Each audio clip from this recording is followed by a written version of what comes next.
उपवास पारे राखीला रे उपवास पारे राखीला रे उपवास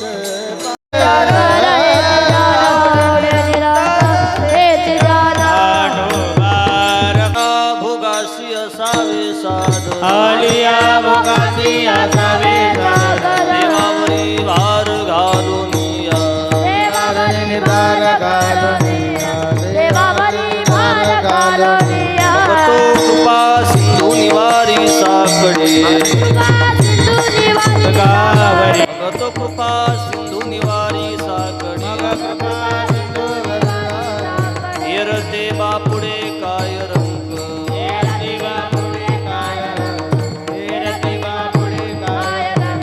हवाच्या पोटी दुःखाची आरा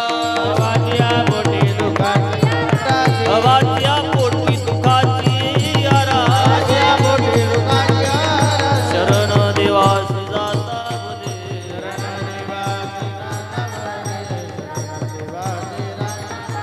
का म्हणे नवे काय त्या करिता का म्हणे नवे काय त्या करिता चिंता वाटो आता विश्वमर आता विश्वमर कृपा सिंधू निवारी साकडे कृपा सिंधू निवारी साकडे निवारी सागत कृपा सिंधू निवारी साकडे बापुडे काय रंग रते बापुडे काय रंग रते बापुडे काय रंग हो बार कुमारी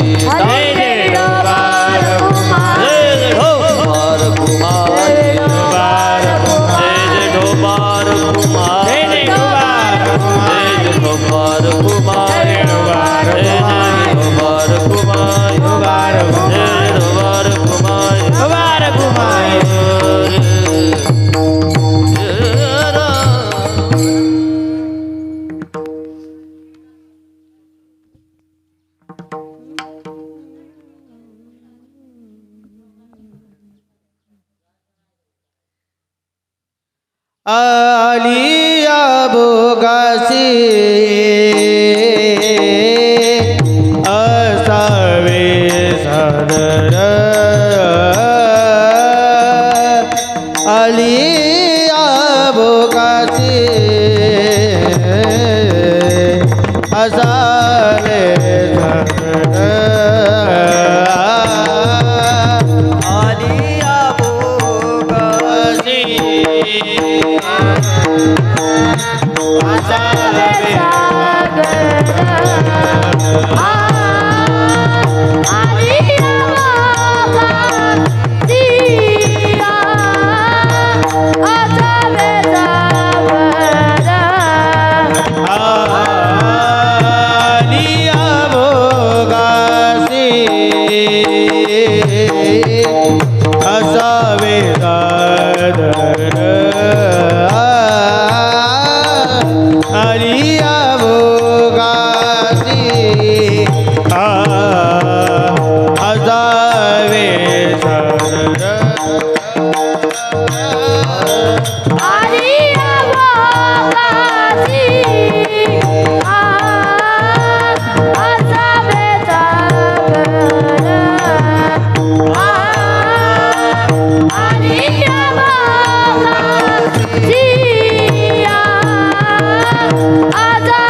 लिवारीचा ते बाबुडे काय रंग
वाचमिमां प्रसुप्ता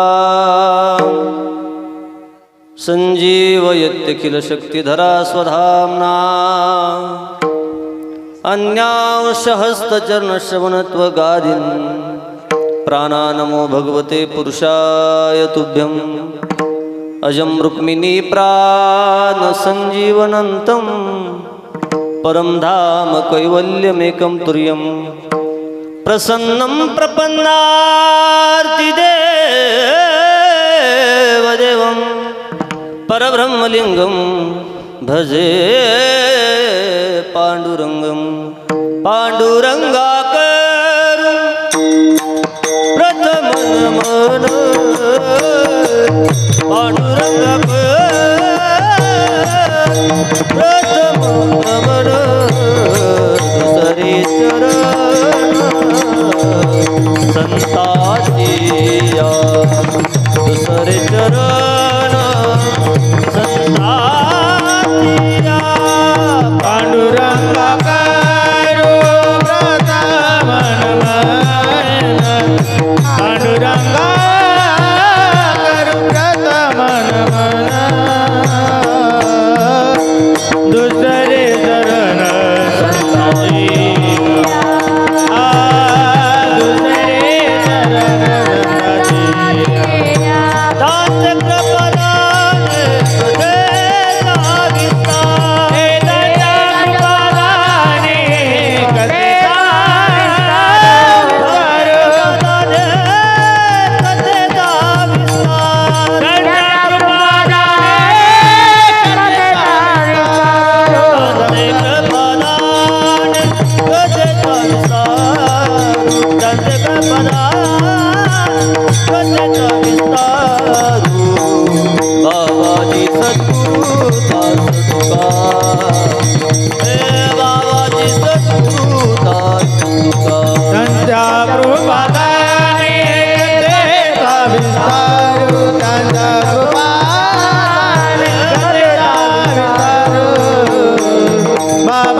दुसरे चरण संताच्या त्यांच्या कृपादाने कथेचा विस्तारू बाबाजी सद्गुरुदास तुका कलावद्य जीवधरा अर्थावतारम कलांकांक तेजोधिका मोदी वक्त्रम खलानिशवादापनोदारह दक्षम समाधिस्थमूर्ती भजे ज्ञानदेव मुक्ताबाई नमो त्रिभुवन पावनी मुक्ताबाई नमो त्रिभुवन पावनी मुक्ताबाई नमो त्रिभुवन पावनी मुक्ताबाई नमो त्रिभुवन पावनी मुक्ताबाई नमो त्रिभुवन पावनी मुक्ताबाई नमो त्रिभुवन पावनी मुक्ताबाई नमो त्रिभुवन पावनी मुक्ताबाई नमो त्रिभुवन पावनी आद्यत्रय जननी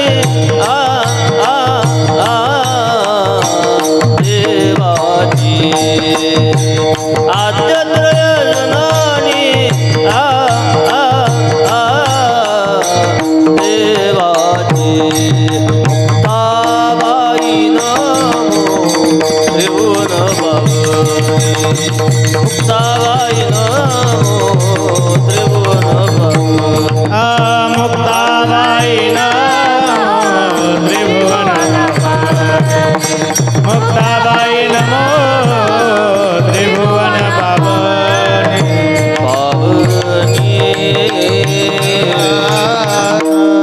नमो ज्ञानेश्वरा निवृत्ती उदारा सुपानदेवा मुक्ताबाई नमो त्रिभुवन पावनी आद्यत्रय जननी देवाचे श्री संताचे माता चरणावरी साष्टांग हे करी दंडवत माझी वाणी तुझे वर्णी गुणनाम ऐसे देई प्रेम काही काळ भाविक विश्वासी तुका म्हणे नमन त्यासी तुका म्हणे नमन त्यासी तुका म्हणे नमन त्यासी भाविक विश्वासी तुका म्हणे नमन त्यासी तुका म्हणे नमन त्यासी तुका म्हणे नमन नमन त्यासी भाविक विश्वासी तुका म्हणे नमन त्यासी आलिया भोगासी असावे सादर देवावरी भार घालून या मग तो कृपा सिंधू निवारी साकडे एरते बापुडे कायरंक प्रस्तुत प्राप्त प्रसंगी चिंतन रूपी सेवेकरता निवडलेला उच्चारलेला गायलेला अभंग वारकरी संप्रदायाच्या कलशस्थानी विराजमान असणारे देहूचे सुप्रसिद्ध साधू वैराग्याचे अधिकार संपन्न पुतळे थोडासा आवाज द्या जगद्गुरु संत श्रेष्ठ श्री तुकोबराय यांचा 4 चरणाचा बहुतेकांच्या पाठांतरातला आजच्या प्रसंगाला साजेसा अनुरूप असणारा अभंग आजच्या सेवेकरता विठ्ठल विठ्ठल अखिल कोट ब्रह्मांड नायक रुक्मिणी प्राण संजीवन जगददार श्री पंढरीश पांडुरंग परमात्म्याच्या असी मगात कृपेद्वारा मुक्त कवल्ले तेजोनिधी ज्ञानियांचे राजे साधकांचे मायबाप योग्यांची माऊली अनाथाची माय विश्वमाऊली ज्ञानोबराय अखिल विश्वाच्या परमार्थ उदरामध्ये व्याप्त असणारे तत्वज्ञ जगद्गुरु संत श्रेष्ठ श्री तुकोबराय आदिकरून संत महंत भाविक उपस्थित मातावर्ग पितावर्ग गायनाचार्य मृदंगाचार्य आदिकरून पंचकृषीतील आलेले सर्व जाणते परमार्थिक श्रोते या सर्वांच्या पवित्र उपस्थितीमध्ये पुण्यभूमी पावन क्षेत्र आपल्या या सोळेवाडी नावाच्या नगरीमध्ये किम निमित्तानं सेवा आयोजित आहे सर्वांना जरी ज्ञात असलं तरी सांगणं कीर्तनकाराचं वक्त्याचं आद्य कर्तव्य असतं या न्यायानं कैलासवासी तात्याबा नामदेव सुळे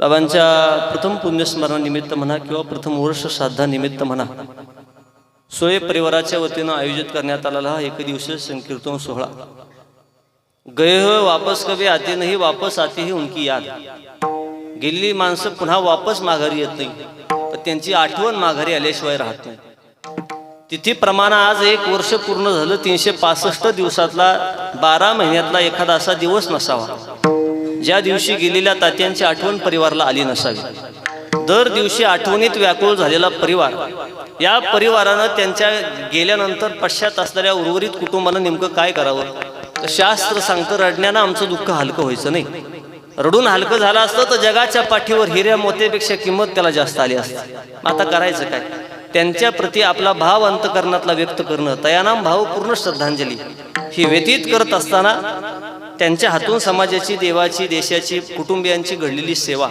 आणि त्यांच्या हातून घडलेलं सत्कर्म या सत्कर्माच्या रूपानं त्यांची पाठीमागं उत्तम शिल्लक राहिलेली कीर्ती या सगळ्या गोष्टींना आठवणींना आजच्या तिथीला उजाळा देणं पुण्य स्मरण नाव तयार झालं आजच्या तिथीला त्यांचं स्मरण केलं की पुण्यता प्रदान होते आणि ती प्रदान झालेली पुण्यता आम्ही त्यांच्या प्रतिमेवरती अर्पण करायची फुलांच्या माध्यमातून ती सगळीच्या सगळी पुण्यता प्रदान केली की त्यांचा आत्मा मुक्त होतो आणि उर्वरित कुटुंब संतुष्ट होऊन आशीर्वाद प्राप्त होतो मग या शास्त्रानं या गोष्टीला 4 नावं सांगितली कोणी पुण्यस्मरण म्हणल कोणी वर्षश्राद्ध म्हणल ज्याला 2 नावं कळत नाही त्याच्यासाठी 3रं नाव आहे आत्मा मुक्ती दिन आजच्या तिथीला देह ठेवला गेल्या वर्षी, म्हणून आजच्याच तिथीला आत्मामुक्त होणार, आत्मामुक्ती दिन. आणि ज्याला तीनही नावं कळत नाही त्याला शास्त्र सांगतं, वेदोक्त ब्राह्मण काकाला बोलावं, शास्त्रोक्त पद्धतीनं मंत्र उच्चार करावा आणि तीनही भाताच्या गोळ्याचं रूपांतर पिंडात करावं. आणि त्यांच्या वंशजातल्या कुटुंबातल्या एखाद्या वंशजानं पिंडदान करण्यासाठी बसावं, हातात दर्भाची काडी घालावी आणि त्या गोष्टीला पिंडदान नाव दिलं. पंडूराजानं सुरू केला विधी म्हणून पिंडदान. पिंडदान म्हणा, वर्षश्राद्ध म्हणा, पुण्यस्मरण म्हणा, ह्याचा आत्मा मुक्ती दिन म्हणा. विठ्ठल विठ्ठल विठ्ठल त्यांच्या प्रति कृतज्ञता व्यक्त करण्याचा सोहळा आपल्या सुळेवाडीच्या भाषेत. शास्त्रानं 2 प्रकाराचे वर्ग सांगितले, कृतज्ञ प्रकाराचा आहे आणि दुसरा कृतज्ञ प्रकाराचा आहे. केलेल्या उपकाराची जाण ठेवतात आणि पुन्हा परतफेड उपकारनंच करतात कृतज्ञ, आणि उपकाराची परतफेड अपकारनं करतो त्याला म्हणायचं कृतज्ञ. तसं आदरणीय बाबांच्या पश्चात त्यांचे चिरंजीव असतील, त्यांच्या कन्या असतील, त्यांचे 2ही बंधुराज असतील. एक शेती व्यवसायामध्ये त्यांचं फार मोठं नाव आहे, एक त्यांचे दुसरे बंधुराज मुंबई पोलीसमध्ये आहेत, आणि त्यांच्या मातोश्री असतील, त्यांच्या अर्धांगिनी असतील. हा संबंध शोकाकुल परिवार. या शोकाकुल परिवारानं त्यांच्या पश्चात 1 वर्ष पूर्ती झाल्यानंतर वर्षश्राद्धाचा आयोजित करण्यात आलेला हा सगळा सोहळा. मी सेवेकरता उपस्थित सर्व आप्तेष्ट नातेवाईक, गणगोत मित्र परिवार. चालू व्हायला कीर्तनाला जरी उशीर झाला असला तरी आजचं कीर्तन म्हणजे सत्यनारायणाचा महाप्रसाद आहे.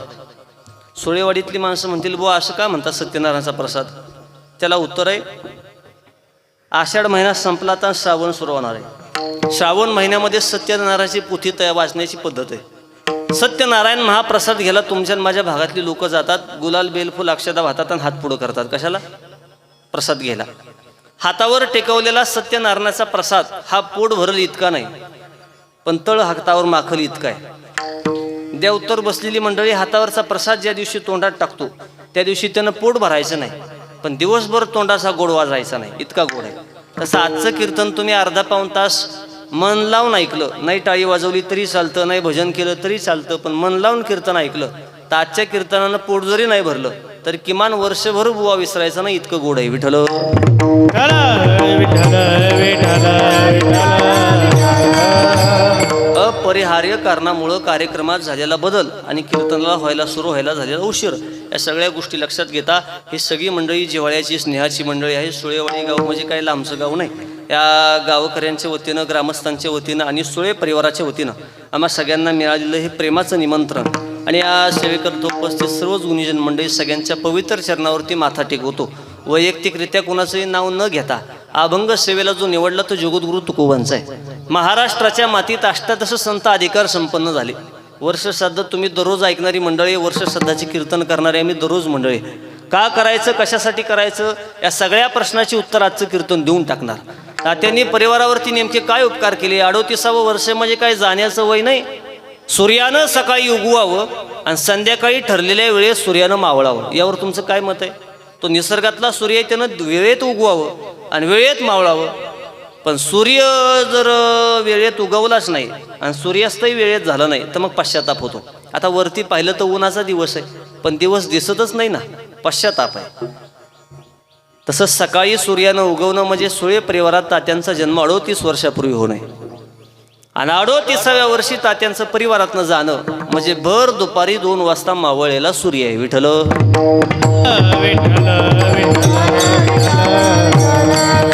दुःख तुम्हाला मला तितकंच आहे हो, पण ज्या माऊलीनं प्रपंचात पाऊल टाकत असताना पती हा परमेश्वर म्हटला. तुम्ही सगळ्यांनी कन्यादान नावाचा विधी एखाद्याच्या लग्नात पाहिला असेल. ब्राह्मण काका हातावरती पाणी देतात बापाच्या आणि पाणी सोडायला लावतात वर बापाला, शपथ घ्या आजवर होती आमची आणि आता झाली तुमची. आयुष्यभराची सगळी कमाई एका मिनिटाच्या आत दान करून टाकतो आणि त्या कन्येला लक्ष्मी मानतो आणि ज्या लक्ष्मीच्या जोडीला दुसरा मुलगा उभा राहिला त्याला नारायण मानतो. लक्ष्मी नारायणाच्या जोडीला स्वतः वर बाप हातावरचं पाणी खाली सोडतो आणि संकल्प सोडतो, आजवर होती आमची आता झाली तुमची. तिथून पुढं अर्धांगिनीनं त्यांची दिलेली साथ आहे सुळे परिवारात. मग 38वं वर्ष नेमकं जाण्याचं वय काय असावं? लहान लेकरांचं दुःख नेमकं काय असावं? पितृक्षेत्र निघून जाणं नेमकं काय असतं? का परिवारातनं लवकर माणसं देव घेऊन जातो? या सगळ्या प्रश्नाची उत्तराचं कीर्तन घेऊन जातं. ज्ञानोबा माऊलीची ज्ञानेश्वरी उघडा आणि आपल्या अंतकरणातला सगळ्यात पहिला प्रश्न विचारा. 38व्या वर्षी त्यांचं जाणं झालं म्हणजे नेमकं काय झालं? तर ज्ञानोबा माऊलीचं पहिलं उत्तर आहे, ललाटी जे लिहिले ते ना मोडेगा काही केले, काळे गोरे पण धुतले फिटवून निधी नाही तर परिवारानं काय प्रयत्न केला नव्हता का? माऊली म्हटले 5व्या दिवशी सटवायनं लिहिलेलं अक्षर आहे. कोण्या दिवशी मरण येईल, कोण्या तिथीला येईल आणि कशा स्वरूपानं येईल, या सगळ्या गोष्टी आधी सुनिश्चित झाल्या. मग आपण त्याच्यावर शोक करण्यात काय मजा आहे का? माऊली म्हटले ज्या तिथीला ज्या वेळेला जशा पद्धतीनं मरण ठरलं त्यात ब्रह्मदेव असला काय आणि देवाचा बाप असला काही बदल करू शकत नाही. ललाटी जे लिहिले म्हणजे प्रारब्धात लिहिले ते ना मुडेगा काही केले बदल होऊ शकत नाही. आणि माऊलीची ज्ञानेश्वरी कळत नसेल तर त्यांच्या समकालीन एक माणूस होऊन गेला, त्याचं नाव विसोबा खेचर. त्या विसोबा खेचरानं अभंग लिहिला 6 चरणाचा आणि एका अभंगाच्या एका चरणाला टप्पे केले 4. त्याला चौचरणी अभंग म्हणायचं. का दुःख परिवारावरती सुळे परिवारावरती आली याचं उत्तर पहिलं आहे. ज्ञानोबा माऊलीचं जे मत तेच त्या विसोबा खेचराचं मत आहे. 6 चरणाचा अभंग चौचरणी आणि पहिलं चरण आहे जे जे लिहिले प्रारब्धी, जे जे लिहिले प्रारब्धी, जे जे लिहिले प्रारब्धे, जे जे लिहिले प्रारब्धे, ते ना चुके कर्म कधी, ते ना चुके कर्म कधी, ते ना चुके कर्म कधी, ते ना चुके कर्म कधी. होणारा सारिकी बुद्धी, होणारा सारिकी बुद्धी, होणारा सारखी बुद्धी, होणारा सारखी बुद्धी. कर्मरेषा प्रगटे, कर्मरेषा प्रगटे, कर्मरेषा प्रगटे, कर्मरेषा प्रगटे. नकळे पुढील होणार, नकळे पुढील होणार, पुढील होणार, पुढील होणार, नकडे पुढील होणार, नकडे पुढील होणार, नकडे पुढील होणार, नकडे पुढील होणार. विसोबा खेचर त्यांच्याच काळात होऊन गेले माऊलीच्या आणि त्यांनी लिहून ठेवलं जे जे लिहिले प्रारब्धी. सोपी भाषा आहे. ते ना चुके कर्म कधी म्हणजे जे प्रारब्धात लिहिलं त्याच्यात बदल होऊ शकत नाही. होणारा सारिकी बुद्धी. विसोबा खेचर पुढे जाऊन म्हटले जी घटना घडायला पाहिजे ती घटना घडण्यासाठी माणसाला तशी बुद्धी निर्माण करायला प्रकृती त्याला प्रवृत्त करते. उदाहरणार्थ सुळेवाडी गावातल्या 10वी शिकणाऱ्या पोरला जर बापानं पल्सर गाडी घेऊन दिली, देऊ नाही लवकर पण दिली, होणारा सारिकी बुद्धी. सुळे परिवारावर हे दुःख काल याचं उत्तर क्रमांक 2 देतो. बापानं पल्सर गाडी घेऊन दिली, 1.5 लाख रुपये त्याची किंमत. बाप सांगत होता एका सावकाश चालव. आठवडाभर निघून गेला, नव्याचं 9 दिवस निघून गेलं आणि मग पोरानं गाडी आपल्या पंढरपूर हायवेला काढली. गाडी रस्त्याला लागली की गाडीचं स्पीड 100च्या पुढं. होणारा सारिकी बुद्धी याच्यासाठी सांगतो. मग 100च्या पुढं गाडी घ्यायची, गावातली लोक पाहायची, पोलीस पाटलानं सरपंचानं तक्रार केली बापाकडं, समजावून सांगा पुराला 100च्या पुढं स्पीड गेलं तर पोत्यात घालून आणावं लागेल पोरग, एवढं स्पीड आहे त्याचं, नाही सापडायची त्याची डेड बॉडी. मग बापानं घरी आल्यावर शाळेतनं हातापाया पडला. बापानं पाया पडू नये पण बाप पडला. प्रसंग तयार झाला की मोठी माणसं पाय धरतात, मायबाप पाया पडतात. होणारा सारिकी बुद्धी याच्यासाठी सांगतो. बाप म्हणतो लेका एका खांबावर द्वारका आपली, 26 एकर ऊसाचा बागायतदार एकटाच तू. माय म्हणते लेका 10 आळंदी पंढरीच्या वाऱ्या केल्या तेव्हा 900 तू झाला. तुला जर काय कमी जास्त झालं तर आम्ही माय बापानं कुणाकडे बघून जगायचं. आणि मग पोराच्या डोळ्यातनं पाण्याला बाबा चुकलो माझं, आता नाही गाडी तर सावकाश चालवीन. आता आणायचोच नाही गाडी, 100च्या पुढं नाही न्यायचो, 40च्या पुढं चालवायचो नाही गाडी. मायबाप पाया पडून थकले. गावकऱ्यानं समजावून सांगितलं, पोलीस पाटलानं सांगितलं लाज वाटू दे, बाकी कोणाची दया नाही आली तर त्या म्हाताऱ्या बापाची दया येऊ दे. किती दिवस त्याला कामाला लावतो, हातभार उचल. सगळ्यांनी कान टोचले. शाळेत गेला, मित्र परिवारानं विनंती केली गाडी सावकाश चालवले का? सरकारसाठी तो आकडा आहेस पण आमच्यासाठी काजाचा तुकडा आहेस. सावकाश गाडी चालवली तर अजून मैत्री आपली चिरकाल टिकेल. एवढ्या सगळ्यांनी समजून सांगितलं सुळेवाडी, तरी त्याची विधिलिखित धडक मसवडला घडलेलीच आहे. इकडून त्याची जाणारी भरधाव गाडी आणि समोर न येणारा ट्रक, 100च्या स्पीडची गाडी ट्रकला जाऊन धडकते आणि भरधाव धडक झाली की याचा त्या अपघातात मृत्यू होतो. उत्तर द्या, सगळ्या गावानं सांगून फरक पडला नाही, घरादारांना सांगून फरक पडला नाही, मायबाप ओरडून पडले पाया पडून सांगितलं तरी फरक पडला नाही, मित्राचाही गुण आला नाही. मग तरी त्याची धडक तिथं झाली, मृत्यू झाला का? होणारा सारिकी बुद्धी. विसोबा खेचर म्हणले ते घडणारच होतं आणि ते घडण्यासाठी प्रकृतीनं तसं त्याला बुद्धी निर्माण करायचा प्रयत्न केला. कर्मरेषा प्रगटे, पुढं जाऊन सांगितलं ती कर्मातली रेषा प्रकट होण्यासाठी माणसाला त्या पद्धतीनं पावलं टाकायला नियती प्रवृत्त करते. आता एखाद्या माणसाला आयुष्य 20 वर्षाचं आहे, कुणाला 40चं आहे, कुणाला 60चं आहे, कुणाला 70चं आहे, कोण किती वर्ष आयुष्य घेऊन जन्माला आला. यापेक्षा तो काय करून जगला हे महत्त्वाचं आहे. आणि सोळे परिवाराला मी धन्यवाद देतो याच्यासाठी.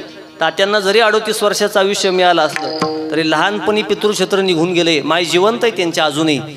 ज्या मायनं 9 महिने 9 दिवस गर्भात वागवलं, ज्या मायनं ममता दिली, आशीर्वाद दिला, माया दिली, आपुलकी दिली, श्रद्धा, जिव्हाळा, विश्वास, चिकाटी, जिद्द, संस्कार सगळ्या गोष्टी दिल्या, त्या मायच्या डोळ्यात देखत लेकराचं जाणं हे दुःखद आहे. जबाबदारी खांद्यावर पडली की जबाबदारी माणसाला चालायला शिकवते. आणि तो गुण कारभारी असणाऱ्या तात्यांच्यात लहानपणापासून आहे. म्हणून त्या तिघाही भावंडामध्ये जो एकोपा होता त्या एकोप्यातला एक माणूस म्हणजे भाऊ निघून गेला. भाऊ शब्द पेनानं कागदावरती लिहा, सोळे परिवार, आणि वाचताना उलटा वाचा. साहेबांनी मला मगाशी सांगितलं म्हणे महाराज लय प्रयत्न केले हो बाबांना भावाला वाचवण्यासाठी, पण नियतीच्या पुढं आमचे गुडघे टेकले. 2 वर्ष कर्करोगाशी झुंज दिली आणि असाध्य आजारातनं आमच्या भावाला परमेश्वरानं आमच्यातनं चोरून घेऊन गेला. देवानं आमच्यातला देवच चोरला. भाऊ शब्द भावाच्या डोळ्यातनं पाणी येण्याचं कारण एकच आहे, पेन घ्या कागदानं भाऊ लिहा. लिहिताना सरळ लिहा आणि वाचताना उलटा वाचा. शब्द तयार होतो उभा. भाऊ शब्द सरळ लिहा आणि वाचताना उलटा वाचा. शब्द तयार होतो उभा. अख्खं गाव विरोधात जाऊ द्या, पण भाऊ पाठीशी असला तर जगाच्या पाठीवर कुणाची आधाराची गरज भासत नाही हे लक्षात ठेवा. आणि बापासारखा योग्य सल्लागार नाही की नाती घरी घेऊन जा. बापासारखा योग्य सल्लागार नाही, आपल्या आईसारखं हितचिंतक कुणी नाही, आपल्या बहिणीसारखं माया लावणारं कुणी नाही, आपल्या पत्नीसारखा आधार देणारं कुणी नाही, आणि आपल्या भावासारखा भागीदार जगाच्या पाठीवर कुणी सापडणार नाही हे लक्षात घ्या. म्हणून त्यांची दोन्ही भावंड म्हणजे राम, लक्ष्मण, भरत, शत्रुघ्नासारखं हा परिवार, पण या परिवाराला गेल्या वर्षी दृष्ट लागली. होता सोन्याचा संसार, राजा राणीचा दरबार, कशी काळाची चाहूल आली, बाग सुखाची करपून गेली, कस विपरीत झालं सार. होता सोन्याचा संसार, राजा राणीचा दरबार, चिमन पिलानो कुशितया, धरीन तुम्हावर माया, काळ जातल्या ममतेची, धरीन तुम्हावर छाया, काय मागाव मी देवा, घर सुखात माझ ठेवा, काय मागाव मी देवा, घर सुखात माझ ठेवा, घर सुखात माझ ठेवा. होता सोन्याचा संसार, माझ्या राणीचा दरबार. जिनं प्रपंचात पाऊल टाकला, तळ हाताचा पाळणा, नेत्राचा दिवाण, लालन पालन पोषण केलं, 32 धारा दुधाच्या पाजल्या 2 लेकीला आणि चिरंजीवाला. ती 3ही लेकरं तात्यांच्या नावे करून गेल्यानंतर पितृक्षेत्र हरपलं की नेमकं काय होतं. मी नेहमी सांगतो, लहानपणात कुणाची माय जाऊ नये, तारुण्यात कुणाचा मुलगा जाऊ नये, आणि म्हातारपणात जोडी लवकर फुटू नये. पती पत्नीचं एकमेकावरती असणारं घनिष्ठ प्रेम हे जगाच्या पाठीवरचं सर्वोत्कृष्ट प्रेम आहे. मी तर नेहमी सांगतो, आजही सांगेन, सोळे परिवार तुम्ही मी रडून मोकळे हो. तुमचं माझं दुःख थोड्या काळाचं आहे. दुःख नावाची गोष्टच बाबा अशी आहे जी वाटून घेता येत नाही. आज महाराजाला लयच दया आली परिवाराची, म्हणून महाराजांनी सोळे परिवाराचं दुःख महिनाभर आपल्यासोबत घेऊन गेला. असं कधी व्हायचं नाही. आपल्या सोळेवाडीच्या ग्रामीण भागातल्या लोकांची अशी म्हण आहे, ज्याचं जळतं त्याला कळतं. बाप गेलेल्याचं दुःख काय असतं आणि घरातला करता माणूस निघून गेल्यावर नेमकं काय हाल होतो परिवाराचा, हे सोसण्यासाठी तसा प्रसंग आपल्या परिवारात यावा लागतो. हे वर्ष झालं हा परिवार सोसतोय. माऊली म्हटले, हे दुःख तुमच्या माझ्या सत्तेच्या पलीकडचं आहे. सगळ्या गोष्टीवरती तुमचा माझा ताबा मिळाला, पण 3 गोष्टी अजून तुमच्या माझ्या ताब्यात नाही. जन्म नावाची गोष्ट 1, मृत्यू नावाची गोष्ट 2, आणि निसर्ग नावाची गोष्ट 3. जन्म, मृत्यू, निसर्ग 3 गोष्टी परमेश्वरानं त्याच्या ताब्यात ठेवल्या. बाकी सगळं आपल्या ताब्यात दिलं. मग या गोष्टीच्या अधीन जीव गेला. सरा पुढं पुढं सरून बसा. पाठीमागच्यानी पुढे या. जिथं जागा भेटेल तिथं बसा. रांगू नका, उठून पुढे या. विठ्ठल विठ्ठल विठ्ठल विठ्ठल विठ्ठल कुंडली कवरधारी विठ्ठल ज्ञानदेव तुकाराम पंढरीनाथ भगवान की सावली ज्ञानेश्वर महाराज की जगद्गुरु तुकाराम महाराज की म्हटले मग या गोष्टी घडतात का? त्याचं उत्तर आहे म्हटले प्रारब्धात आपल्या तुमच्या माझ्या जितकं आयुष्य आहे. आता ज्ञानोबा माऊलीची माझं वैयक्तिक असं मत आहे सुळेवाडीकर, ज्याची समाजाला गरज आहे परमेश्वर त्याला कमी आयुष्य देतो आणि ज्याला अख्खं गाव वैतागलं म्हणतं सत्यनारायण घालतो पण एवढी पिढा जाऊ द्या जात नाही ना ते. ज्ञानोबा माऊलीची समाजाला आजही गरज होती. 16व्या वर्षी कळीकाळ घ्यायला आला. निवृत्ती दादा पुढे गेली आणि 2 बोटं गेली. कळीकाळाला वाटलं 2 वर्षानं पुन्हा या म्हणतात. गुरुनं सांगितलेला आदेश कळीकाळानं मानला आणि 18व्या वर्षी पुन्हा आला. सोपान काका पुढे आले, पुन्हा 2 बोटं गेली. वाटलं एका भावंडासाठी थांबलो 2 वर्ष, पुन्हा 2 वर्षानं यावं. 20व्या वर्षी कळीकाळा आला. मुक्ताबाई नावाची छोटीशी लेक पुढे गेली. जसं आपल्या तात्यांनी छोटीशा 2 लेकी आहे, त्यांना एक चिरंजीव आहे. लहान वयात बाप निघून झाल्याचं दुःख काय असतं हे ज्याला बाप नाही त्याला विचारा. मला असं वाटतं तुटलेल्या शर्टाचं बटन शिवतात त्यांना टेलर म्हणा आणि तुटलेल्या लहान लेकराचा आत्मविश्वास शिवून देतो त्याला बाप म्हणा. आज 2 लेकी मोठ्या झाल्या, एक चिरंजीव मोठा झाला तर पितृक्षेत्र काय असतं. बापाचं अस्तित्व किती महत्वाचं आहे. त्याची संपत्ती महत्वाची नाही लेका, त्याचं अस्तित्व महत्वाचं आहे. मी तर म्हणतो बाप गेल्यावर किती दुःख होतं हे असं कळायचं नाही, कारण तुमचा माझा बाप जिवंत आहे. पण आपलं नाव फक्त या लहान लेकरांच्या शाळेत गुरुजींनी शाळेत वह्या दिल्या असतील त्या वहीच्या पहिल्या पानावर आपलं नाव लिहायला जागा आहे. फक्त आपलं नाव लिहा ना आडनाव लिहा. बिना बापाच्या नावाचं नाव लिहिलं तरी ते अर्धवट वाटतं. मग बाप निघून गेल्यानंतर दुःख होणार नाही का बोला. निवृत्ती दादा पुढे गेले, कळीकाळ 2 वर्ष थांबला. सुपान काका पुढे गेले, कळीकाळ 2 वर्ष थांबला. मुक्ताबाईनं 2 बोटं गेली तर 22व्या वर्षी कळीकाळ आला. आता 3ही भावंड पुढे गेली आणि हात जोडले. पण कळीकाळानं 22व्या वर्षी कुणाचं ऐकलं नाही. नाम म्हणे आता लोपला दिनकर, नाम म्हणे आता लोपला दिनकर. बाप ज्ञानेश्वर समाधीस्थ, ओ बाप ज्ञानेश्वर समाधीस्थ. बाप ज्ञानेश्वर हे समाधीस्थ. निवृत्ती दादानं 1 बोट धरलं, 1 बोट पांडुरंगानं धरलं आणि जगाच्या मालकाची समाधी आळंदीत घेतली. ज्ञानोबा माऊली त्यांचं नाव. द्या उत्तर. विश्वाला गरज होती तरी 22व्या वर्षी ज्ञानोबा माऊली निघून गेले. 38 वर्ष तात्यांचं वय हे जाण्याचं जरी वय नसलं तरी प्रारब्धातलं आयुष्य संपलं आणि गेल्या वर्षी. आणि विशेष म्हणजे बघा घेऊ, एखाद्या व्यसनी माणसाला कर्करोग झाला, कॅन्सर झाला तर ते ठीक मानता येईल, पण निर्व्यसनी माणसाला कर्करोग होणं हे प्रारब्धातलं आयुष्य संपणं लक्षात ठेवा. कळीकाळानं सुद्धा परमेश्वरानं आपली परीक्षा घेतली.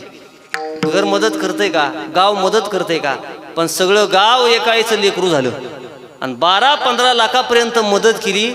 सगळ्या गावानं झटायचा प्रयत्न केला. एक माणूस वाचावा म्हणून जर सगळं गाव तयार होत असेल आणि भाऊ तयार होत असेल तर सगळ्याच्या प्रयत्नाच्या पुढं मला वाटतंय कळीकाळानं माघार घ्यायला पाहिजे होती. पण तरी सुद्धा सगळ्या गावाचे आणि घरादाराचे गुडघे टेकले आणि कळीकाळाचा विजय गेल्या वर्षी झाला. मला असं वाटतं उत्तम कीर्तीची माणसं परिवारातनं गावातनं निघून गेल्यानंतर गावात जी हानी निर्माण होते ती हानी दुसरा जीव जन्माला आल्यावर भरून निघत नाही हे लक्षात ठेवा. विठ्ठल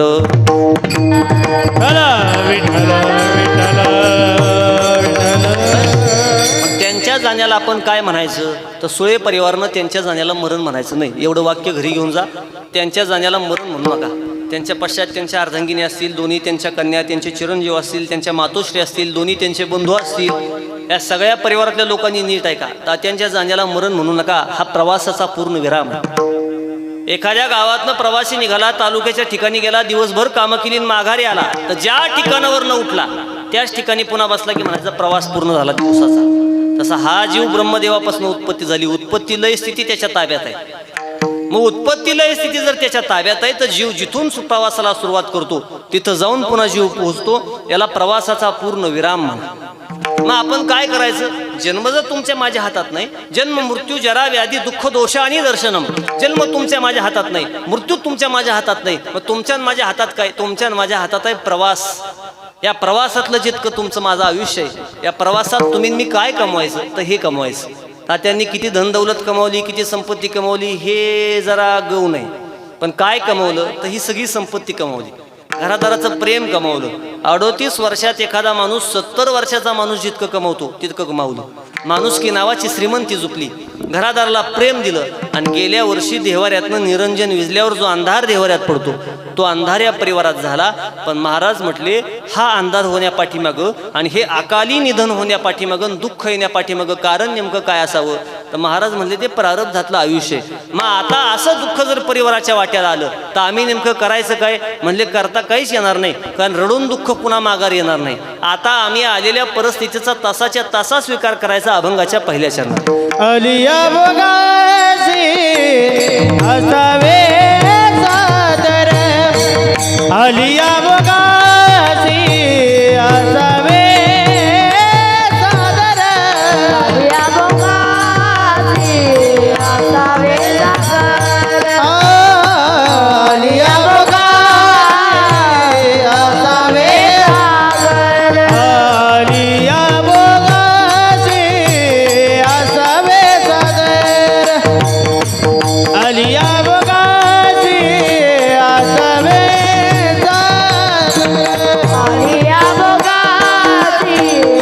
असावे सादर, आलिया बघासी असावे सादर. देवावरी भार घालोनिया, देवावरी भार घालोनिया, मग तो कृपा सिंधू निवारी साकडे, मग तो कृपा सिंधू निवारी साकडे. देवा परिवार घालोनिया, देवा परिवार घालोनिया, मग तो कृपा देव निवारी साकडे. मगत प्रभाती तू देवारी आलिया बघासी असावे सादर, देवावरी भार घालोनिया, देवावरी भार घालोनिया. आलिया बघासी असावे सादर, देवा परिवार हे घालोनिया, देवावरी भार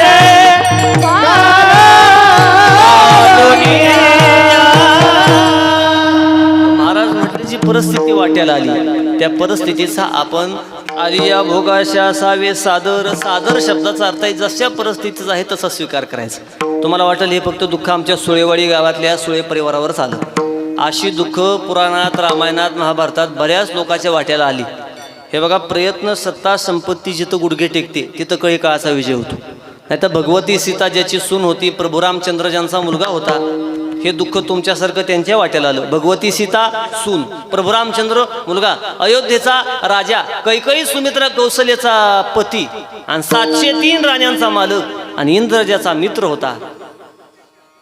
त्या राजा दशरथालाही मरता आलो, पण मरताना चौघे पुत्र त्या दर्शता. अंतकाळी एकही नव्हता. मरण आलं राजा दशरथाला तर 4 पुत्रापैकी, प्रिय पुत्रापैकी एकही पुत्र जवळ नव्हता. मला उत्तर द्या, अयोध्या नरेश असणाऱ्या राजा दशरथाचे हे हाल असतील तर आपण सामान्य जीव आहोत ना. श्रावण बाळाची तुम्हाला आणि मला लहानपणी कविता होती. ही लहान मुलांना आता मराठीचे अभ्यासक्रम बदलला, पण आम्ही शाळेत जायचो तेव्हा कळी काळ किती निर्गुण आहे हे सांगणारी कविता होती श्रावण बाळाची. शर आला तो धावूनी, आला काळ विव्हळला श्रावण बाळ.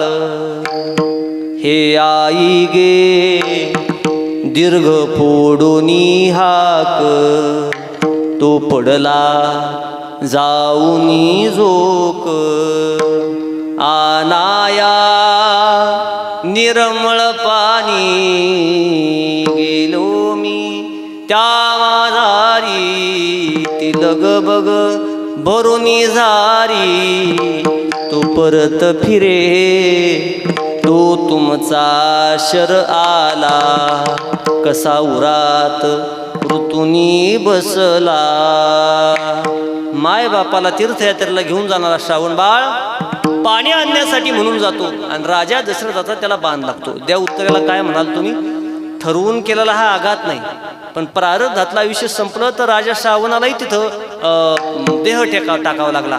तुम्ही म्हणाल श्रावण बाळाचा तिथं वध झाला म्हणून राजा दशरथ का सुटला का? पुत्र वियोगानं मुरतड पडून मरशील हा शाप प्राप्त झाला. प्रभू रामचंद्रांनी त्रेतायुगामध्ये बाण मारला होता वालीला. वालीनं झाडाच्या आड दडून वालीला बाण मारला म्हणून जगाच्या मालकाला पुढच्या अवतारात भगवान श्रीकृष्ण व्हावं लागलं. आणि ज्याला बाण मारला त्या वालीचा पारधी झाला. गेल्या अवतारात राम प्रभूनं वाली मारला आणि पुढच्या अवतारात पारध्यानं कृष्णाच्या बाणाला पायाला अंगुष्ठाला बाण मारला आणि अवतार संपवला. नामा म्हणे कर्म रे का देवादिका चुकेना. हे कर्म प्रारब्ध जर देवादिकाला चुकत नसेल तर आपण सामान्य जीव आहोत. मग हे दुःख येतं कुठून? हे दुःख येतं प्रारब्धातनं. प्रभू रामचंद्र म्हणजे अयोध्येतले 40वे राजे होते. सज्जन आहो, काय दुःख आहे मरणाचं? मरणासारखं दुःख जगाच्या पाठीवर नुसतं मरण येत नाही आकाश बाबा. येताना 4 प्रकारची दुःख घेऊन येते. अनुताप, मोह, विश्लेषण, आगामी. अनुताप नावाचं दुःख आहे पश्चाताप. काकडा आरती करणारी तुम्ही मी सगळी मंडळी आहे. सकाळी काकडा सुरू झाला माऊलीच्या सोहळ्यात तर पहिल्या मालिकेपासून 7व्या मालिकेपर्यंत 68 अभंग आहे. काकडा ऐके वचन कमळापतीपासून सुरुवात करायची तर 68 अभंग. आणि मग आंधळान, मुकान, बाहेरान, वासुदेवन, नाथबाबाचा वासुदेव, नामदेवरायाचा वासुदेव, ज्ञानोबरायाचा वासुदेव, जगद्गुरु तुकोबांचा वासुदेव, जोगी एक, सगळ्या गवळणी या काकड्यात उल्लेख दिला. काय जन्मा येऊन या केली म्या जोडी, हाची घडोघडी चित्ता येतो आठव. अनुताप मरताना दुःख. दुःख क्रमांक 2 आहे मोह. मी कमावलेल्या संपत्तीचं माघारी कसं होईल? आणि हे दुःख फक्त मरणाऱ्या माणसालाच नाही, इथं मंडपात बसलेल्या माझ्यासहित प्रत्येकाला आहे. बऱ्याच जणांचा असा भ्रम आहे आपण गेल्यावर मागं कसं होईल. मी साध्या भाषेत उत्तर देतो, कदाचित एखाद्याला राग येईल. आपण गेल्यावर मागं कसंच होत नाही, फक्त आपण जाणं गरजेचं आहे. मग काय होतं? रामकृष्ण आले नाही गेले त्याहुनी का जग ओसची पडलेले का? रामाचा अवतार संपला, कृष्णाचा अवतार संपला. जुनी म्हातारी माणसं म्हणायची अजूनही ती जिवंत आहेत. इंदिरा गांधी मेली मग का भारत बंद पडला का? बंद कुणा वाचनच कुणाचं पडत नाही. फक्त किती दिवस आपण प्रपंच करायचा, किती दिवस प्रपंचात आपण समर्पण द्यायचं आणि कोण्या दिवशी आपलं सरपण व्हायचं हे प्रारब्धावरती अवलंबून आहे. म्हणून आली या भोगाशी असावे सादर. आणखी एक अभंग प्रसिद्ध आहे. समयाशी सादर व्हावे, समयाशी सादर व्हावे, समयाचे सादर व्हावे, समयाचे सादर व्हावे. ओ देव ठेविल तैसे रहावे, देव ठेविल तैसे रहावे. समयाचे सादर व्हावे, समयाचे सादर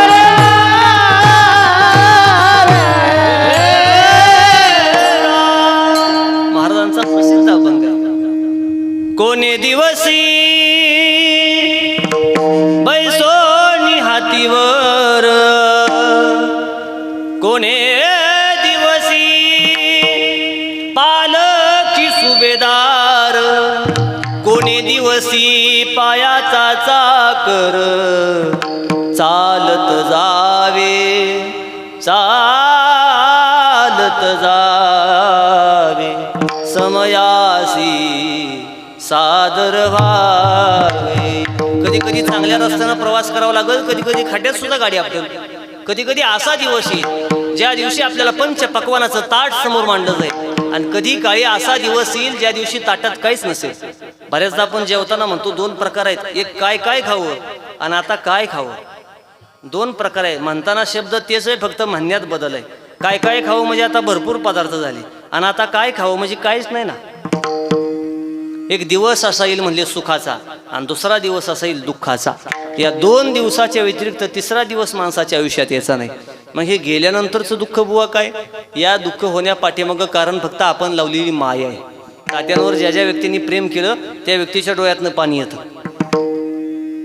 नाहीतर ठेच मला लागते आणि डोळ्यातनं पाणी तुमचे येतं. हे असं शक्य आहे गाऊ? ज्या दिवशी आपल्या जवळची माणसं निघून जातात त्या दिवशी दुःख होतं. नाही तर अहमदाबादवरनं जाणारं लंडनला विमान 250-300 प्रवासी त्यात ठार झाले. अहमदाबाद गुजरातमधनं निघालेलं विमान लंडनला निघालं होतं. 5-10 मिनिटाच्या अवधीमध्ये 250 लोकांचा तिथं मृत्यू झाला. विमान क्रॅश झालं, कोसळलं आणि 250 निष्पाप जीवांचा जीव गेला का नाही बरं? सगळ्यांनी बातम्या पाहिल्या, सगळ्यांनं पेपरला बातमी पाहिली, सगळ्यांना मोबाईलला पाहिलं, सगळ्यांना टी व्हीला पाहिलं. द्या उत्तर बसलेल्या लोकांनी प्रामाणिकपणानं किती दिवस आता तुमच्या लक्षात राहिलं? 4 दिवस स्टेटस टाकले, 6 दिवस स्टेटस टाकले, आठवड्याभर हळहळ व्यक्त केली, 10 दिवस चर्चा केली, 15 दिवस चर्चा झाली आणि एकदा का वारीहून जाऊन माघारी आला. कुठलं विमानन, कुठला अपघातन, काय कुणाच्या लक्षात राहिलं नाही. याचं उत्तर काय फक्त केवळ मी सांगून जातो. 250 मृत झालेले लोकांच्या तुमच्या माझ्या रक्ताच्या नात्यातला कुणी नव्हता म्हणून दुःख कमी आहे. ज्या दिवशी तुमच्या माझ्या घरातला एखादा माणूस तिथं विमान अपघातात मृत पावला असता, त्या दिवशी तुमच्या माझ्यातला माणूस एखादा इथं हजर दिसला नसता. कारण एक आहे हो, पाटील पेपर वाचतात आणि शेजारचा माणूस पळत येतो, पाटील अहो ते महाबळेश्वरच्या घाटात टेम्पो पलटी झाला, हो दे रे चहा घे चल. सकाळ सकाळी आला, अशी किड्या मुंग्यासारखी माणसं मरतच असतात, मरू दे. देवानं तरी किती वेळा माणसं जन्माला घालायची आणि कुणाला जागा द्यायची, मरू दे. अहो पाटील पेपर वाचा जरा, पहिली बातमी पेपरावरची आणि 50 प्रवासी ठार झाले म्हणतात. पाटील म्हणजे मरू दे रे, 50 काय 100 मेले तरी जागा मोकळीच होऊ दे, काय करायचं तुला त्याला. अहो पाटील पेपर नीट वाचा, त्या 50 तुमचा जावाई निकली एक आहे. आणि मग हातातला कप खाली पडला, थरथर हात कापायला लागला, पेपर वाचला, अपघाताचं ठिकाण पाहिलं आणि 1-2 तासात तर गाडी अपघातस्थळी गेली. द्या बरं उत्तर. जोपर्यंत नातं कळालं नव्हतं तोपर्यंत म्हणत होता किड्या मुंग्यासारखी मरू दे. ज्या दिवशी नातं कळालं, आपली कन्या आणि आपला जावाय त्यात मृत पावला, रक्ताची नाती निघून गेली, त्या दिवशी अंतकरणाला ठेच लागली. ही ठेच सुळे परिवाराला गेल्या वर्षी लागली. तुम्हाला आणि मला बाहेरच्या माणसाला कळलं पावणाऱ्याला काय आहे, साईडनं ऐकणाऱ्या माणसाला बरं आहे, फुलं टाकायला यायची, जेवण करायचं, सांत्वन करायचं. रडू नका हो, रडू नका. तुम्ही पोलिसांनी डोळ्यातनं पाणी काढता, रडू नका. तुम्हाला शोभत नाही रडणं. अरे पण ज्याचा भाऊ निघून गेला त्याला विचारा भावाचं जाणं किती दुःखदायक आहे. असं म्हणतात घड्याळाला काटे अनेक आहे, एक काटा मोठा आहे, एक काटा लहान आहे, एक काटा फास्ट चालतो, एक काटा हळू चालतो, एक काटा जरा अनेकच कमी स्पीडनं चालतो. मग या सगळ्या गोष्टीतनं काय घ्यायचं तात्पर्य? काटे जरी अनेक असले, चालण्याची गती जरी वेगवेगळी असली तरी त्यातनं शिकायचं एक, ज्या दिवशी 12 वाजतात त्या दिवशी सगळे काटे एक होतात हे लक्षात ठेवा. दुःख होण्याचं कारण एक आहे सुळे परिवाराला. काटे जरी अनेक होते, कोण मुंबई पोलीसमध्ये होतं, कोण शेती करत होतं, कोण इकडं राहत होतं, कोण तिकडं राहत होतं. काटे जरी अनेक होते, कमावण्याची साधनं जरी वेगवेगळी होती, कोण एक कमी कमवत असेल, एखादा जास्तीचा कमवत असेल. अरे पण 12 वाजले की काटे जशी एक व्हायचे घड्याळातले, असा हा परिवार एकमेकासाठी झटत होता. पण या सगळ्या काट्यातला मुख्य काटा म्हणजे तात्या होते, लक्षात घ्या. एकमेकाच्या सुखदुःखात सहभागी व्हायचे, गावासाठी झटायचे, परिवारासाठी झटायचे. आता 2 लेकीच्या डोळ्यातनं पाणी आलं, चिरंजीवाच्या डोळ्यातनं पाणी आलं. पत्नीनं दिलेलं समर्पण आजच्या दिवशी आठवलं. काय होतं समर्पण? पायापासनं डोक्यापर्यंत सगळ्या गोष्टी पहा, सगळ्या गोष्टी तात्यांसाठी समर्पित आहे, समर्पित. मी तर नेहमी सांगतो, जंगलात शेतकरी दादा ढोल वाजवतो आणि हरणी जवळ येऊन पळत येऊन बसते, रडायला लागते हो बिचारी. ती जातीत जन्माला आली प्राण्याच्या आणि रडते. शेतकरी दादा थांबवतो ढोल वाजवायचं. ए हरणी बाई का रडतेस ग? माझा ढोल वाजवायचा चुकतो म्हणून का ठेका चुकला म्हण. हरणी म्हणते शेतकरी दादा तुम्ही तुमचं काम करत जा. आठवड्याभर ढोल वाजवतो, हरणी येते, जवळ बसते, रडते, हरणाची बायको. आणि मग आठवड्यानं शेतकरी विचारतो, पाया पडतो तुझ्या, परडण्याचं कारण सांग. हे पत्नीचं प्रेम आहे. आठवड्यानं हरणीच्या डोळ्यातनं पाणी येतं. शेतकरी दादा तुमचा ढोल चुकतो म्हणून रडत नाही, तुमचा ठेका चुकतो म्हणून रडत नाही. रडण्याचं कारण एक आहे, तुम्ही जो ढोल वाजवता त्याच्या उजव्या बाजूला माझ्या मालकाचं कातडं लावलं. पतीवर किती प्रेम आहे बाईचं. उजव्या बाजूला माझ्या मालकाचं कातडं लावलं. मग काय करू मी? हा ढोल तुला देऊन टाकू का? शेतकरी म्हणतो. तर हरणी म्हणते मेंढपाळ होता बिचारा तो मेंढपाळ असणारा शेतकरी म्हणतो मी तुला ढोल देऊन टाकतो. हरणी म्हणते तुमचा ढोल घेऊन काय करू, मला का वाजवता येतो का? हा ढोल तुमच्याकडेच राहू द्या, पण माझी विनंती आहे, गेल्या महिन्यात माझा मालक चरायला इथं आला तर शिकाऱ्यानं माझ्या मालकाला मारून टाकलं आणि कातडं काढलं आणि वाळवलं आणि तुमच्या ढोलाला लावलं. मालक निघून गेला तर आता मी तरी किती दिवस जगायचं? असं करा, हा आपला संवाद संपला की मी माझा जीव सोडून देईन, माझंही कातडं तुम्ही काढा. शेतकरी दादा विनंती आहे माझी, ते कातडंही वाळवा आणि ते कातडं डाव्या बाजूला लावा. उजव्या बाजूला माझ्या मालकाचं कातड असेल आणि डाव्या बाजूला माझं कातड असेल. आणि आता तो ढोल वाजवा. आतापर्यंत नुसता ढोल वाजायचा, पण इथून पुढं ढोल वाजणार नाही. नवरा बायकोचा संवाद चालला की काय इतकं प्रेम उफाळून येईल, त्याला म्हणायचं पत्नीचं प्रेम. विठ्ठल विठ्ठल विठ्ठल विठ्ठल. चालताना 2 पावलं दिली हो देवानं. एक पाय पुढं पडतोय, एक पाय पाठीमागं पडतोय. कधी सुख वाट्याला येतंय, कधी दुःख वाट्याला येतंय. पण पतिव्रता स्त्री सुळे परिवारात जन्माला आली. आणि काय पतिव्रतेचं लक्षण आहे? घरी घेऊन जा सज्जन हो. जी बाई मालकाच्या आजारपणात त्याचा साथ देते, जी बाई मालकाच्या गरिबीत त्याचा साथ देते, आणि जी बाई मालकाच्या अपमानात त्याचा साथ देते, तिला पतिव्रता म्हणा. आणि ती पतिव्रता सुळे परिवारात जन्माला आली. कपाळावरचं कुंकू पुसले गेलं.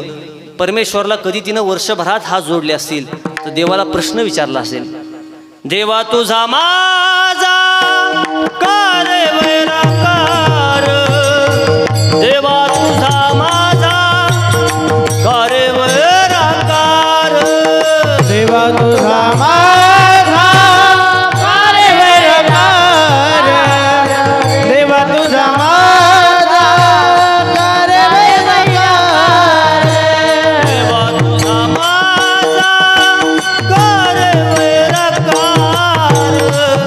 देवा तुझा माझा कार वैराकार, देवा तुझा माझा कार्य वैराकार, देवा तुझा माझा कार्य वैराकार.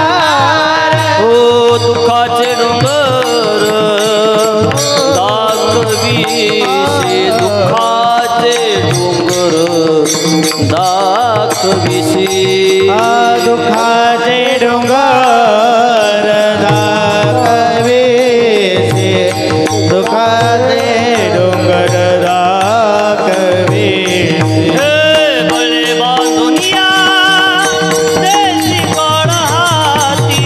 बळे बांधुनिया देशी काळ हाती, बळे बांधुनिया देशी काळ हाती, बळे बांधुनिया देशी काळ हाती, बळे बांधुनिया देशी काळ हाती, बळे बांधुनिया देशी काळाती, बळे बांधुनिया देशी काळाती, बळे बांधुनिया देशी काळाती, बळे बांधुनिया देशी काळाती. देव्हाऱ्यासमोर उभा राहिलेल्या पत्नीचा आणि लेकरांचा प्रश्न आहे परिवाराचा. भाऊ विचारतो परमेश्वरला, काय पाप केलं होतं आमच्या परिवारानं, काय पाप होतं आमच्या भावाचं. 38व्या वर्षी परमेश्वराला घेऊन गेला. तर परमेश्वरनं दिलेलं हे उत्तर आहे. म्हणे आया है सो जाएगा राजा रंक फकीर, कोई सिंहासन चढ़ गया, कोई बंधा जंजीर. ज्याचा जन्म झाला त्याला मृत्यू जगाच्या पाठीवर निश्चित आहे. पण तो कोण्या वर्षी येणार आणि कोण्या तिथीला हे प्रारब्धावरती अवलंबून आहे. म्हणून आलिया भोगासी असावे सादर, देवावरी भार घालून या बर. जोपर्यंत आम्हाला हे सहन होतं तोपर्यंत आम्ही सहन करायचं. आणि ज्या दिवशी परिस्थिती सहन करण्याच्या पलीकडे जाईल त्या दिवशी सगळी जबाबदारी देवावर घालायची. देवावर घालायची म्हणजे मोठ्यावर घालायची. मोठ्यावर जबाबदारी घालत नाही तोपर्यंत मोठी माणसं तुमच्या गोष्टीत लक्ष घालत नाहीत. मोठी माणसं मनानं मोठी असतात आणि कार्यानं सुद्धा मोठी असतात. पण लुडबुड करायची त्यांना सवय नसते. स्वतःहून ती कधी विचारायची नाही तुम्हाला काय होतं, तुम्हाला असं होतं का, तुम्हाला तसं होतं का. पण ज्या दिवशी तुम्ही तक्रार घेऊन त्यांच्याकडे जाईल आणि आपलं साकडं त्यांच्याकडे घेऊन जाल त्या दिवसापासून सगळं दुःख निवारण करायचं काम त्यांच्याकडे असतं. नाहीतर रामायणामध्ये असा प्रसंग आला. म्हणजे प्रभू रामचंद्रांचे वडील होते दशरथ नावाचे राजे. 3 पत्न्यांना सोबत घेतलं होतं. गुरुदेव वशिष्ठांच्या महालात गेले होते. अरुंधती माता होती आणि सगळ्या बायकांच्या गप्पा सुरू होत्या. देवावरी भार घालून या. मोठ्यावर भार घातला की नेमकं काय होतं.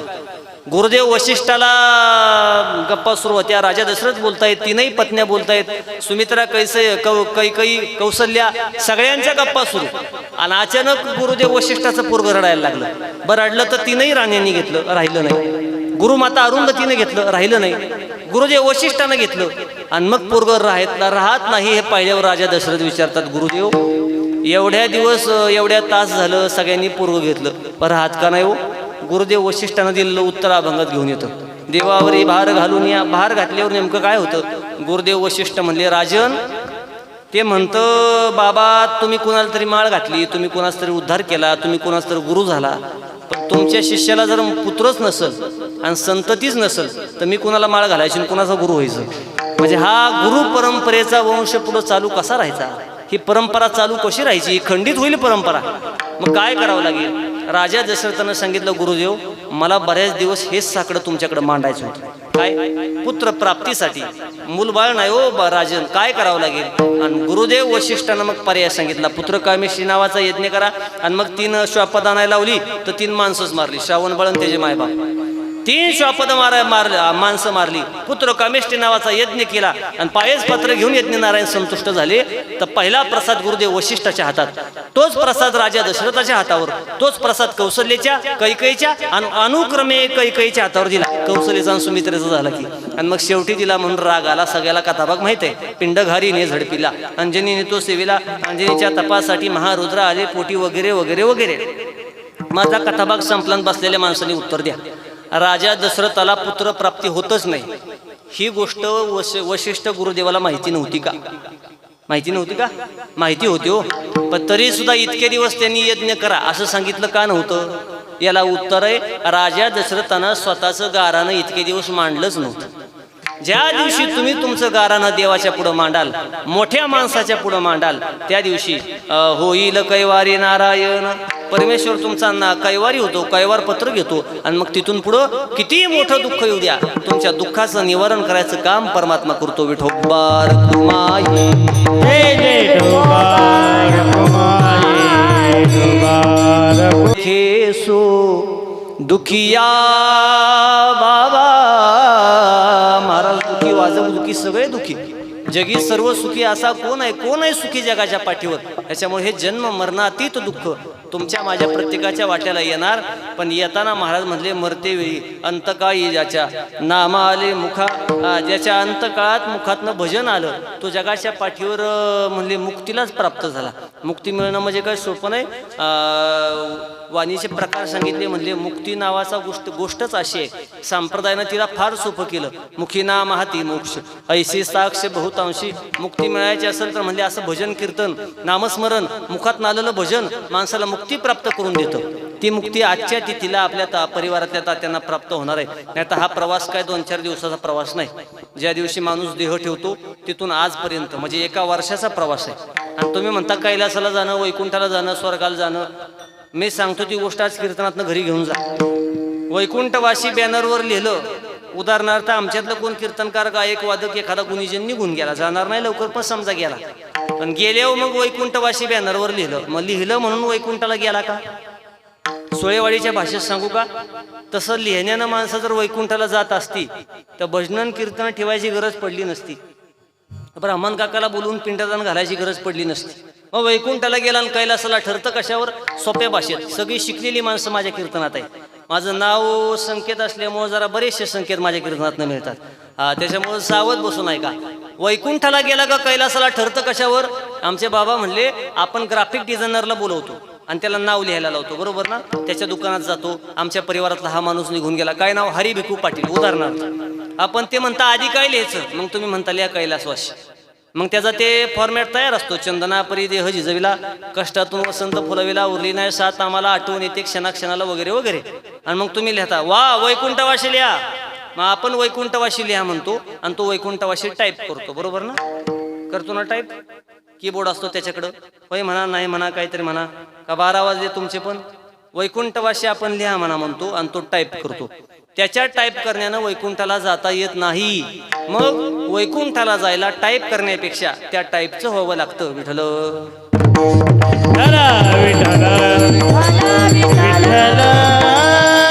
कळलं का तुम्हाला? बसलेल्या लोकाला कळत नसलं तर मग परत एकदा सांगतो. वैकुंठवासी लिहिल्यानं वैकुंठाला जात नाही, मग टाईप केल्यानं वैकुंठाला जात नाही, मग त्या टाईपचं व्हावं लागतं. म्हणजे किती वर्ष जगला महत्वाचं नाही. इतकं कमी वर्ष जरी आयुष्य भेटलं तरी त्या टाईपचं व्हा. म्हणजे कोणाही जीवाचा न घडो मत्सर वर्म सर्वेश्वर पूजनाचे. एक सोपं वाक्य सांगू का? मुक्ती मिळावी असं जर वाटत असेल तर लय 4 धामाला जाऊ नका. आळंदी पंढरीची वारी नाही जमली करू नका. गळ्यात तुळशीची माळ नाही घालू वाटली, एखाद्याला तळपायाची आग मस्तकाला जाती माळकरी बघितल्यावर, अजिबात घालू नका, बुक्का लावू नका. आपल्या माळकरी होण्यानं सोहळ्याला फरक पडणार नाही. तुम्ही मी माळा घातल्या म्हणजे काही ज्ञानोबा माऊलीचा सोहळा कमी होईल का? वाढेल? अजिबात कमी होणार नाही. उलट एक दिवस असा येणार आहे ज्ञानोबा माऊलीचा सोहळा म्हणजे राजा चाले ते तर वैभव सांगात. अरे छोट्या गावात माऊलीचा मुक्काम पडला तर त्याचं शहर रूपांतर होतं शहरात. या वर्षी ज्ञानोबा माऊलीचा शतकोत्तर सुवर्ण महोत्सवी वर्ष आहे, म्हणजे 750वा जन्मोत्सव वर्ष. आणि एवढी वारकरी आली माऊलीच्या सोहळ्याला. 40 लाख वारकरी पंढरीत जमा झाले. 6 लाख वारकरी माऊलीच्या सोहळ्यात एकट्या जमा झाले. उत्तर द्या बसलेल्या व्यक्तींनी, आपल्या तुमच्या माझ्या माळकरी होण्यानं फरक पडेल का? उलट एक दिवस असा येईल 10-20 वर्षानं, पहिला वारकरी पंढरपुरात असेल आणि शेवटचा वारकरी आळंदीत असेल, इतका मोठा सोहळा माऊलीचा तयार होईल. लक्षात घ्या. ही परमार्थाची श्रीमंती वाढतच चालली. तुमच्या माझ्यानं काही कमी होणार आहे का ही? पण आपण काय करायचं? आपण एक वाक्य तात्यांच्या वर्षश्राद्धाला घरी घेऊन जायचं. काय वाक्य आहे ते? काल काय झालं म्हणजे भूतकाळात, ते आता उकरून काढत बसायचं. वाद मिटावा असं वाटत असेल आणि संवाद चालू व्हावा असं वाटत असेल, लय गोड वाक्य आहे. संवाद केला तर वाद होत नाही आणि वाद केला तर संवाद होत. भांडण केल्यावर कशाला संवाद होईल? भांडणं केल्यावर कोण बोलल का? ते म्हणाल त्याचं माझं 4 वर्ष झालं शब्दाला शब्द नाही. अरे होईलच कसा? भांडण झालं ना. म्हणजे वाद केला की संवाद थांबतो आणि संवाद केला की वाद थांबतो. बऱ्याचशा गोष्टी संवादानं मिटतात. मग काल काय झालं उकरून काढू नका. मुक्ती मिळावी वाटत असेल तर काल काय झालं उकरून काढू नका. भविष्यात लांबची चिंता करू नका आणि आजच्या दिवसात सकाळपासून संध्याकाळपर्यंत कुणाचं वाटोळ करू नका. जगाचं बाप तुमचं वाकडं करणार नाही, ही गॅरंटी मी देतो. काय लागतं मुक्ती मिळाला? मुक्ती मुक्ती मुक्ती मुक्ती मुक्ती म्हणजे नेमकं काय? चांगलं प्रामाणिक जीवन जगणं. त्या माणसाला मुक्तीसाठी प्रार्थना करायची गरज भासत नाही. एक काळ असा होता, प्रांजळ जीवन जगणारी माणसं होती. 100, 125, 150 वर्षे त्यांचं आयुष्य होतं. आणि अशी माणसं निघून गेली की सगळं गाव त्यांच्या डोळ्यातनं पाणीच.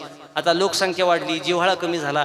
शहरात तर एवढं अवघड झालं, सोसायटीत शेजारचा माणूस किडनॅप करून नेला तरी शेजाऱ्याला महिनाभर तपास लागत नाही. माणसानं मोबाईलमुळं दुनिया जवळ आली. माझं वाक्य नीट आहे का? मोबाईल वाढले, सगळ्याच्या खिशात मोबाईल आले. भारी भारीतले हँडसेट आले, आयफोन आले, अँड्रॉइड सेट आले. मोबाईलमुळं दुनिया जवळ आली, पण माणसांची मनं लांब गेली. याच्यावर तुमचं काय मत आहे बोला? कोण कुणाला विचारित नाही, कोणी कुणाला खात नाही. 10-5 हजाराचं डबडं प्रत्येकाच्या खिशात आहे, पण या मोबाईलमुळं माणसाची मनं लांब गेली. एकमेकाबद्दल आत्मीयता होती, आपुलकी होती, जिव्हाळा होता, काही राहिलं नाही. जुन्या काळात गावातला एखादा फौजी झाला तरी त्याला घालवायला सगळं गाव जायचं फाट्यावर. कुणी कुणाला आता विचारित नाही. मग हा जिव्हाळा कमी का झाला? त्याला कारण तुम्ही मी आता स्पर्धेत आहे. स्पर्धेत सज्जन हो, माझं कीर्तन आता संपत आलं. माझ्या सगळ्या समुदायाला माझी विनंती आहे, स्पर्धेच्या युगात चालताना माणसाने इतकं लांब जावं, एखाद्या ठिकाणी जाऊन थांबावं, पाठीमागं वळून पाहावं आपण कुठून कुठं आलो, आपल्याला कुणी आधार दिला, आपल्याला कुणी शिकवलं, आपलं कुणी शिक्षण घेतलं. मला साहेबांनी मग असे सांगितलं, म्हणजे तात्या निघून गेले तर त्यांच्या चिरंजीवांचं, त्यांच्या कन्येचं शिक्षणाचा प्रश्न निर्माण झाला. तर म्हणे आता मी कन्येला मुंबईलाच घेऊन जातो शिक्षणाला. या सगळ्या गोष्टी कुणी आपल्याला आधार दिला, कुणी आपलं भविष्य उज्ज्वल केलं, लक्षात ठेवायचं. आता जरी आपल्याला मरकुरीचा उजेड आला आणि आता जरी आपल्याला बलाचा उजेड आला तरी आपण आपल्याला दिव्यानं दिलेल्या उजेडाला आपण कधी मरेपर्यंत विसरायचं नाही. लक्षात ठेवा. दिव्याखाली बसून ज्यांना अभ्यास केला ती माणसं आज उजेडात आली. म्हणून आपल्याला माणसात आणण्याचं काम कुणी केलं असेल तर 4 लोक घरी घेऊन जा, म्हणजे कीर्तन कळतं. माता पिता देव गुरु ऐसा ज्यांचा एक विचारू, धन्य धन्य तयाचे शरीर, नर नोहे तो ईश्वर. नाथ बाबाचा हा 3 चरणाचा अभंग आहे. नाथ बाबा म्हटले 4 लोकाला जो मानतो तो जगाच्या पाठीवर माणूस म्हणून घ्यायच्या लायक आहे. माता पिता देव गुरु. एक आईला विसरायचं नाही. ऐकताना कीर्तन माझं, आईला विसरायचं नाही. 2 पिता म्हणजे आपल्या बापाला विसरायचं नाही. बापानं तुम्हाला मला काय दिलं हे माझ्या कीर्तनात ऐकण्यापेक्षा तुकोबरायांचा एक अभंग आहे. बाप करी जोडी लेकुराचे ओढी, बाप करी जोडी लेकुराचे ओढी, बाप करी जोडी लेकुराचे ओढी, बाप करी जोडी लेकुराचे ओढी. हे आपुली कुरवंडी वाढवोनी, आपुली कुरवंडी हे वाढवोनी. काय करतो बाप ऐका सज्जन हो, सुळेवाडीकर. झालं माझं कीर्तन. बाप म्हणजे जगण्याचं माप आहे. बाप म्हणजे ज्याची माया अमाप आहे त्याचं नाव आहे बाप. पेन घ्या, कागद घ्या आणि बापाचे उपकार लिहायला घ्या. आकाशाचा कागद करा, मेरू पर्वताची लेखणी करा आणि समुद्राची शाई करा. त्याचे उपकार शब्दात लिहून होणार नाही, त्याचं नाव बाप आहे. महाराज म्हणजे स्वतःच्या देहाचा विचार करत नाही, पण लेकरांना एकाएकी संपत्तीचा वारस करतो, त्याचं नाव बाप आहे. ऐका ऐका सज्जन हो, चाकर करणारी माणसं पावली भेटतील. चाकर म्हणजे नोकर. कुणाला वाटतं आपला जोडीदार मोठा व्हावा, कुणाला वाटतं आपलं गाव मोठं व्हावं, जगाच्या पाठीवर कुणाला वाटायचं नाही आपला भाऊ मोठा व्हावा. पण देवानं एक असा माणूस आपल्या घरात जन्माला घातला, त्याचं नाव बाप आहे. त्याला वाटतं आपण खर्ची पडावं आणि आपण केलेल्या कष्टाचं चीज माझ्या लेकरांना मिळावं. एकाएकी संपत्तीचा वारस करतो. चाकर बनवणारी माणसं हजार, पण मालक बनवणारा फक्त तुमच्या आणि माझ्या घरातला आपला बाप आहे, लक्षात घ्या. लय सोसलं गाड्या त्यानं. हलाहल विष प्राशन करण्यासाठी भगवान महादेवानं विष पेले होते. विश्वाचं कल्याण झालं. विश्वाचं कल्याण व्हावं म्हणून महादेव नावाचे देव हलाहल विष पिले आणि सुळे परिवाराचं कल्याण व्हावं पण तात्या नावाचे महादेव अनेक दुःखांचं त्यांनी प्राशन केलं. पण परमेश्वरानं त्या सगळ्या दुःखांची कदर गेल्या वर्षी केली नाही. ज्याची समाजाला गरज होती परमेश्वरानं आमचा देव चोरला गेला. काय दिलं हो? 2 लेकीला संस्कार दिला. काय दिलं? एका लेकाला समर्पण दिलं, त्याग दिला, संस्कार दिला, संपत्तीचा वारस केलं आणि एकाएकी या जगाचा निरोप घेतला. सुळे परिवार रडला, यात नवल काय. पण ज्याच्या कानावर बातमी गेली त्यानं कानानं शब्द ऐकले आणि डोळ्यातनं आपलं दुःख आसवा वाटे बाहेर काढलं. देव माणूस परिवारातनं निघून गेला हो. महाराज म्हणजे त्यानं परिवाराला काय दिलं? आपुली कुरवंडी वाळवोणी, आपुली कुरवंडी वाळवोणी, एकाएकी केला विनाशी झालरी, एकाएकी केला विनाशी झालरी.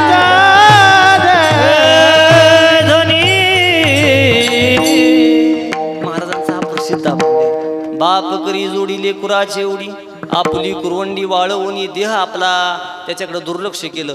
पण एकाएकी केला मिराशीचा धनी. मिराशी म्हणजे संपत्ती. कुणी कुणाला फुकट चहा पाजायला तयार नाही सज्जन हो. अशा काळात तुम्हाला मला तो संपत्तीचा स्वाधीन करून टाकतो. किती उपकार केले त्यानं. एवढे उपकार करणारा बाप गेल्या वर्षी अनंतात विलीन झाला. आता लहान लेकरं आहे तोपर्यंत त्यांना बापाच्या जाण्याची किंमत कदाचित कळेल न कळेल मला माहिती नाही. पण ज्या दिवशी ते कर्तबगार होतील आणि कुणाचे तरी बाप होतील त्या दिवशी कर्तव्य काय असतं हे त्यांना कळालं आणि त्याची जाणीव झाली की मग लक्षात येईल तात्यांनी जे आम्हाला दिलं होतं त्या उपकाराची परतफेड आपल्याला जीव घाण ठेवला तरी करता येणार नाही. ही जगाच्या पाठीवरची उपकार करणाऱ्या लोकांची यादी आहे. म्हणून माता 1, पिता 2, वडिलांनी केलेले उपकार आहे 3, देवानं तुमच्या माझ्यावर केलेले अनंत उपकार आहे. देवानं तुम्हाला मला शरीर दिलं. हे शरीर भजनासाठी दिलं, त्याचा आपण वापर प्रपंचासाठी केला. या देवानं दिलेल्या नर शरीराचा उपकार देवाला म्हणायचा. बर्वे झाले आजीवरी, नाही पडलो मृत्यूचे आहारी, वाचून आलो येतवरी, उरले ते हरी तुम्हा समर्पण. देवा बरं झालं मला माणूस म्हणून जन्माला घातलं, नाही तर काय कळलं असतं भजनन कीर्तनन टाळण पखवाजन विना. देव 3रा उपकार करणारा माणूस, माता पिता देव आणि 4था माणूस गुरुनं तुमच्या माझ्यावर उपकार केले. गुरुने दिला ज्ञानरूपी वसा आणि आम्ही चालू हा पुढे वारसा. ज्ञान नावाचा वसा गुरुनं दिला, संपत्ती नावाचा वसा वडिलांनी दिला, संस्कार नावाचा वसा आईनं दिला आणि देवानं तर आपल्याला शरीरच दिलं. या सगळ्या गोष्टींचे उपकार आपण मानले की मग आपण माणूस म्हणून घ्यायच्या लायक आहोत हे लक्षात ठेवा. म्हणून सुळे परिवाराला द्यावे तेवढे धन्यवाद थोडे. परिवारानं तात्यांप्रती हा सगळा सोहळा आयोजित केला. प्रभू रामचंद्र वनवासाला गेलते तर त्यांच्या पश्चात त्यांची आई सुद्धा डोळ्यातनं पाणी गळत होती. तशी तात्यांना त्यांची आई आहे. पितृक्षेत्र तर लहानपणी निघून गेले तात्यांचं, पण त्यांच्या मातोश्री अजूनही आहेत. आईच्या डोळ्यातनं गेल्या वर्षी पाणी का आलं तर त्याला कारण होतं. बाकी सगळेजण रडत असतील पण आई रडत असताना पोट बडवत असेल. लेका या उदरात तुला वाढवलं, 9 महिने 9 दिवस या तळ हाताचा पाळणा नेत्राचा दिवा केला, लालन पालन पोषण केलं, 32 धारा दुधाच्या पाजल्या. लेका अशा अचानक आम्ही जायच्या अगोदर तुझं जाणं म्हणजे उचित नाही. पण प्रभू रामचंद्र वनवासाला गेलते तर कौशल्या जशी रडत होती तसं डोळ्यातनं पाणी गेल्या वर्षी तात्यांच्या आईचं आलं. कसा मला टाकुनी गेला रा रामाविन जीव व्याकुळ होतो, नाही जीवासी आराम, कसा मला टाकुनी गेला राम, कसा मला टाकुनी गेला राम. रामाविन मज चैन पडेना, सुचत नाही काम, कसा मला टाकुनी गेला राम, हे कसा मला टाकुनी गेला राम, हे राम. निघून गेले. कौसल्या माता रडत होती. माघाऱ्याला सुमंत सांगत होता, मैया बहुत दूर गए अभी, आपका लाडला बेटा था प्रभु रामचंद्र उनका नाम था, बहुत गए दूर गए. कहाँ तक गए? श्रृंगवीरपुर तक नाम का गांव है, वहां तक गए. उसके साथ कौन है? लक्ष्मण भैया, सीता माता. पैदल चले गए. फिर कैसे? पैदल चले गए. पैदल चले गए एवढा शब्द ऐकला आईनं आणि डोळ्यात पाणी आलं. देव तर कौशल्याच्या डोळ्यातनं प्रभू रामचंद्र पायी चालत गेले एवढा शब्द ऐकला तर डोळ्यातनं पाणी आलं. या सुळे परिवारातल्या आईला तात्या नावाचा त्यांचा चिरंजीव आता डोळ्यानं दिसणार नाहीत, लक्षात घ्या. डोंगराच्या आड मावळेला सूर्य आयाहू पुन्हा दिसतो दुसऱ्या दिवशी, पण माती आड मावळेला पोरगा दिसल का पोटचा? नाही दिसायचा. आपल्या पोटचा गोळा म्हणजे सर्वस्व हे लक्षात ठेवायचं. ठेस त्याला लागते आणि दुःख आईला होतं. इतकं समर्पण आहे त्याचं. प्रभू रामचंद्र वनवासात गेले तर कौसल्या बाहेर आली आणि हात जोडले. सूर्यवंशी दिनकरा, तापू नको रे भास्करा, माझा राम वनवासाला आला. प्रभू रामचंद्रासाठी सूर्याला हात जोडले आईनं. किती करते आई पुरासाठी. हात पाया पडते सूर्या तुझ्या, माझ्या रामाच्या पायाला खडे टोचतील आणि त्याला त्रास होईल, इतकी काळजी फक्त तू घे. होता कामा नाही. सूर्यानं विचारलं, आई आतापर्यंत माऊलीचे सोहळ्यात एवढे लाख वारकरी चालले, कित्येक जणांच्या पायात चपला नाही, यांच्यासाठी कधी म्हणली नाही तापू नको?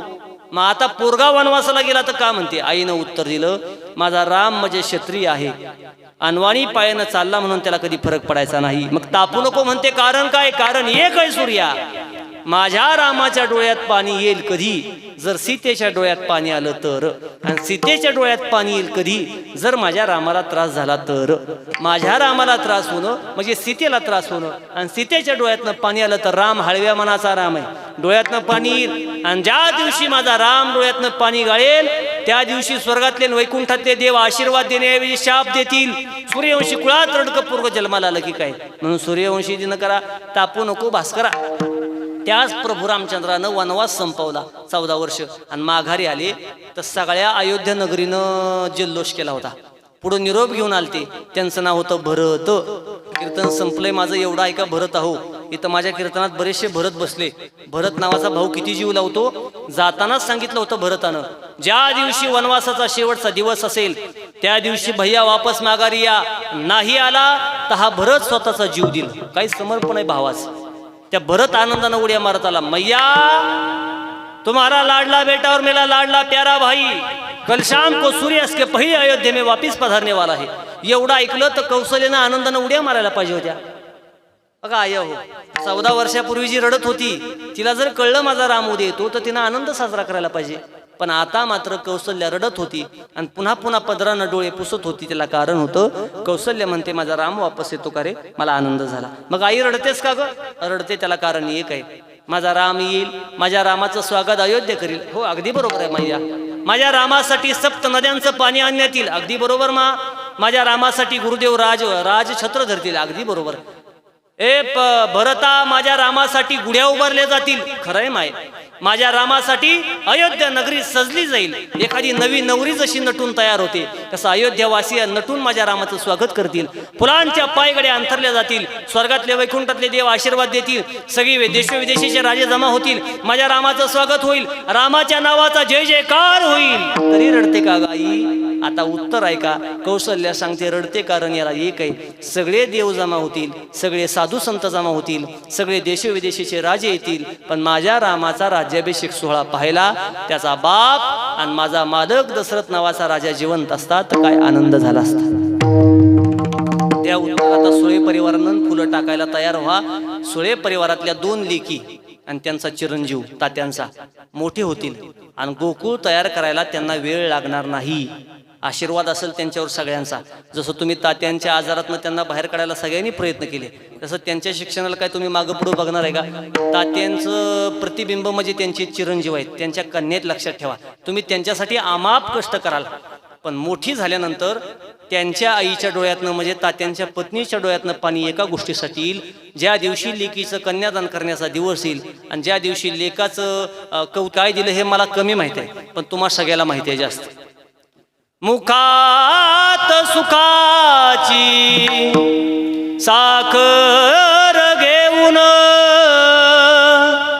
जोडली जन्माची नाती, रामाच्या रूपात जपला माणूस मारुती रायाची छाती, वाघाची लीलानी कपाळी टिळा तू उजेड अंधारासाठी, भनक भीतीची नवती भवती आधार रे माझ्या पाठी, देऊन किनारा मला चढीचा सारंग हरपला,